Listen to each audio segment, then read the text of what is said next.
Baik, Assalamualaikum warahmatullahi wabarakatuh. Perkenalkan, saya Widya Samsunovia dari kelompok 4 akan menyampaikan review dari kelompok 7 mengenai materi teori penawaran Islam. Langsung saja kita masuk ke pemaparan materi. Materi yang pertama yaitu mengenai penawaran. Apa itu penawaran? Penawaran atau supply dalam ilmu ekonomi ialah jumlah barang yang disediakan dan ditawarkan oleh produsen kepada konsumen pada tingkat harga tertentu selama suatu periode. Jadi, penawaran adalah jumlah barang yang ditawarkan penjual pada suatu pasar dengan tingkat harga tertentu dalam suatu periode. Materi selanjutnya yaitu mengenai teori penawaran dalam Islam. Teori penawaran dalam Islam memanfaatkan alam yang telah disediakan Allah bagi keperluan manusia. Larangan yang harus dipatuhi adalah janganlah kamu membuat kerusakan di muka bumi. Allah sangat membenci mereka yang berbuat kerusakan di muka bumi. Produksi Islami bukan hanya dilarang mengakibatkan kerusakan dan memanfaatkan alam dan lingkungan. Produksi Islami juga haram menghasilkan produk-produk yang apabila dikonsumsi akan menimbulkan kerusakan, baik itu rusaknya kesehatan, apalagi rusaknya moral dan kepribadian. Materi selanjutnya yaitu mengenai faktor yang mempengaruhi penawaran. Faktor yang pertama yaitu biaya produksi dan teknologi yang digunakan. Biaya produksi mencakup semua pengeluaran yang terkait dengan pembuatan produk, termasuk bahan baku, tenaga kerja, peralatan, dan biaya overhead. Teknologi yang digunakan berkaitan dengan perangkat, sistem, atau metode yang memungkinkan proses produksi. Mulai dari mesin konvensional hingga teknologi canggih seperti otomatisasi dan kecerdasan buatan untuk meningkatkan efisiensi dan kualitas. Faktor yang kedua yaitu tujuan perusahaan. Jika perusahaan ingin produknya laris dan menguasai pasar, ia harus menetapkan harga yang rendah dengan tingkat keuntungan yang rendah, sehingga harga jual akan rendah untuk menarik minat konsumen. Faktor yang ketiga yaitu pajak.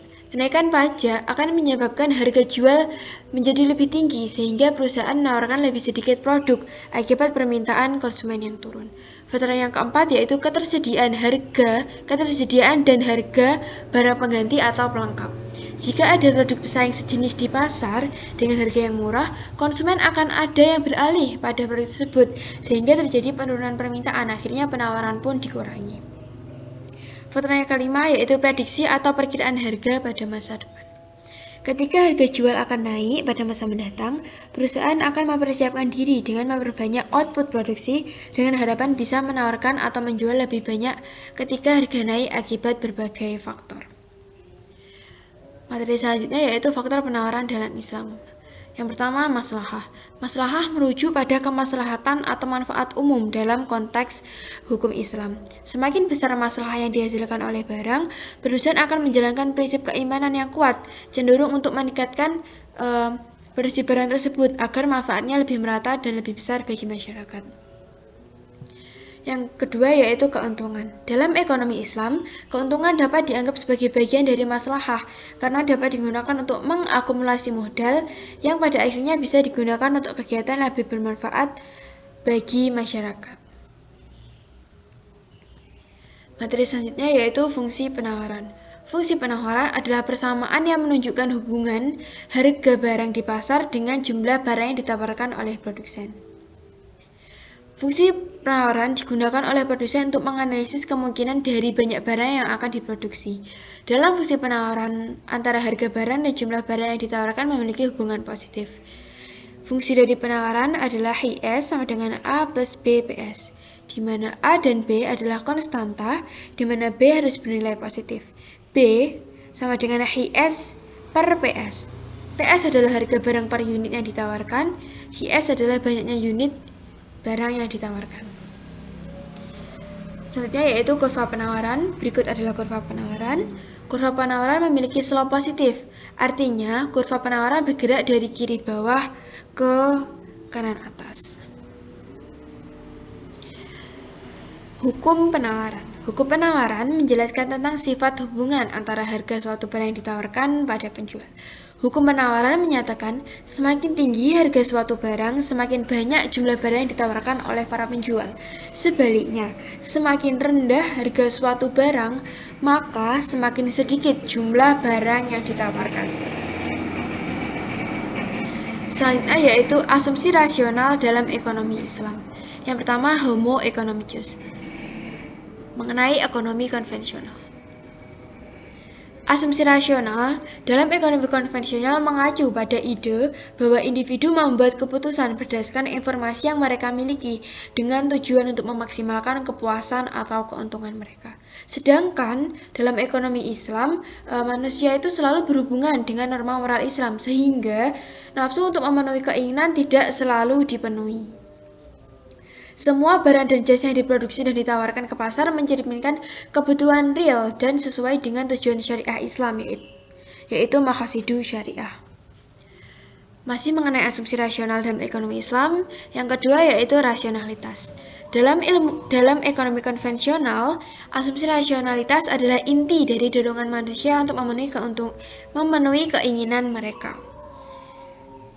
Ketika seseorang berusaha keras menggunakan energi dan pikiran untuk memenuhi kebutuhan atau keinginan mereka, hal ini mencerminkan sifat rasional mereka.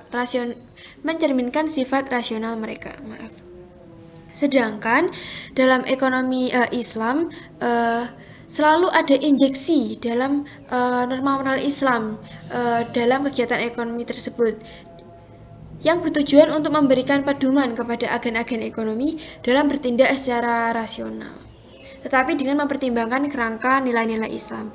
Ini mengacu pada penerapan prinsip-prinsip seperti gaya hidup sederhana, serta kesadaran terhadap batasan antara halal dan haram. Masih mengenai asumsi rasional dalam ekonomi Islam, yang terakhir yaitu mengenai netral terhadap nilai atau value netral. Dalam ekonomi konvensional, terbukti bahwa ilmu ekonomi konvensional tidak selalu dapat sepenuhnya menggambarkan rasionalitas ekonomi yang kompleks dan seringkali tidak memperhitungkan nilai-nilai moral atau aspek-aspek dalam pengambilan keputusan ekonomi. Meskipun demikian, dalam ilmu ekonomi masih cenderung menghindari keterkaitan yang kuat dengan aspek moral, terutama yang berasal dari nilai-nilai keagamaan. Sedangkan dalam ekonomi Islam, selalu adanya nilai-nilai yang terkait dalam perspektif Islam dalam penawaran. Tidak berarti bahwa kinerja produksi dan penawaran akan kehilangan insentifnya. Sebaliknya, injeksi nilai-nilai moral Islam justru dapat membuka dan memperluas cakrawala serta mendorong agen ekonomi untuk berusaha lebih baik dan efisien. Materi selanjutnya yaitu pengaruh pajak, penjualan, dan zakat perniagaan dalam konvensional dan Islam. Pengaruh pajak penjualan dan zakat perniagaan dalam konvensional dan Islam. Yang pertama yaitu pengaruh pajak penjualan. Pajak adalah suatu alat kebijakan terpenting bagi suatu negara. Pajak sebagai sumber pendapatan utama negara yang akan digunakan untuk membiayai berbagai pengeluaran negara, termasuk di Indonesia. Pajak suatu barang dapat dikenakan kepada penjual saja, pembeli saja, atau kepada keduanya. Nah, hal ini bergantung pada bagaimana kebijakan yang berlaku. Yang pertama yaitu pajak yang dikenakan kepada pembeli. Dampak atas pajak yang dibebankan kepada pembeli akan mengakibatkan penurunan permintaan karena pembeli harus membayar pajak kepada pemerintah. Namun, di sisi lain penawaran tidak terpengaruh. Kenapa? Karena oleh adanya pajak, karena penjual tetap menerima insentif atau keuntungan tertentu dari penjualan barang atau layanan tersebut, bahkan setelah penambahan pajak tersebut. Selanjutnya yaitu, maaf ini ada kesalahan, ini yang benar adalah penjual. Jadi pajak yang dikenakan kepada penjual. Pemberlakuan pajak kepada penjual dapat berdampak pada penurunan penawaran barang atau layanan yang ditawarkan. Akibatnya, kurva penawaran dapat bergeser ke kiri, menunjukkan bahwa setiap tingkat harga, penjual bersedia menawarkan jumlah barang atau layanan yang lebih rendah setelah diberlakukannya pajak kepada penjual. Pajak yang dipungut dari penjual menyebabkan biaya produksi atau penjualan lebih tinggi bagi penjual.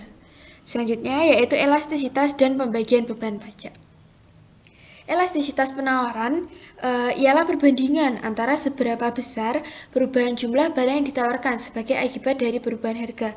Terdapat 5 tingkat elastisitas, diantaranya yaitu ada elastisitas sempurna, elastis uniter, tidak elastis, dan tidak elastis sempurna.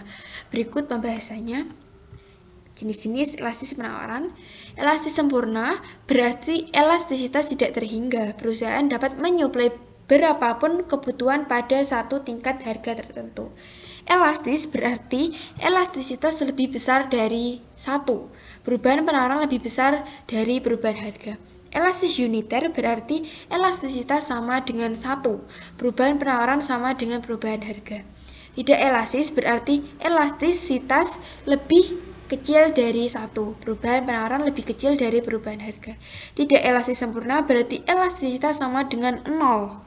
Penawaran tidak dapat ditambah pada tingkat harga berapapun, sehingga kurva penawaran akan terlihat vertikal. Selanjutnya yaitu faktor-faktor yang mempengaruhi elastisitas penawaran. Yang pertama, barang hasil pertanian bersifat inelastis karena sukar untuk dikurangi atau ditambah dengan segera bila terjadi perubahan harga. Sebaliknya, barang hasil industri lebih bersifat elastis.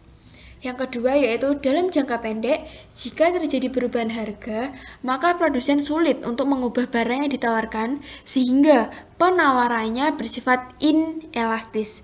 Sebaliknya, dalam jangka pendek, perusahaan mampu mengubah biaya tetap, maka sifat penawarannya lebih elastis. Yang ketiga yaitu muncul atau menghilangnya produk saingan. Yang keempat yaitu adanya terobosan untuk membuat barang baru.